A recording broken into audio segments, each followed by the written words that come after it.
Playoff hockey seems to bring out the best in you in that Colorado series. I mean, in Game 7, I think you had a few blocks, a few hits. What is it about the postseason that brings out the best in you? Yeah, I mean, it's just what you work for. It's just the reward of a long season. I mean, this season hasn't been that long for me physically, besides just a couple injuries. And then it's just the intensity. Just kind of every shift, the atmosphere is different. The play is different. So I think it's rewarding, but it's also just it's fun. It's intense. It's a battle. So I've always just loved that kind of hockey and that kind of game. Can you impart that to any of the younger guys in the team? It's hard. Experience is kind of the best teacher, I think, especially just getting those first games under the belt. But I think down this stretch here is how you're going to have to prepare. We're obviously going to play some teams. We're going to be going for whether it's top of the league or top of the Western Conference here.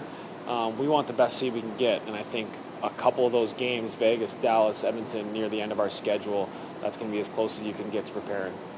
You obviously don't want to panic, but we as a group know that, especially the last 5 periods, I mean, obviously the start against Colorado was good, but kind of the last 5 periods, we kind of all know individually and as a team that that's not our best hockey, and we just want to get back to it. There's time for calmness, but at the same time, like I said, we know we got to be better. Seeing the last 5 periods, it's good to go over video and really understand what we need to improve on and what we need to do to get better, and also just get back to our game. What are some of those adjustments you think you need to make? It's hard to exactly say, I think just consistency, shift by shift. You see it last night, there's stretches where just on the forecheck or even D-zone, we're just kind of not growing through people as well, or just winning those 50-50s like we would at the start of the year. And then even the third, we kind of played better, but like I said, we still weren't all that much of a threat to tie the game up, like besides a couple looks here and there. I think just shift by shift consistently. We can't just kind of have, the lull in the second period like it has been the last couple games. For too many years in this marketplace, March would be kind of like try to play meaningful games because playoffs were a long shot.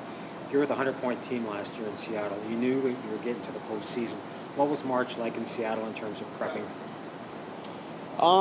Yeah, I mean, it was the same. It was kind of just, we were always working for the playoffs, and I think we want to bring that to this year of playing our best hockey once those playoffs come. The good thing is there's still 14, 15 games left where we can kind of go through a little rough patch. We know we're, like I said, most likely in the playoffs we're going to have a tough matchup no matter what, just with how the wild card teams are playing, how tight the Western Conference is.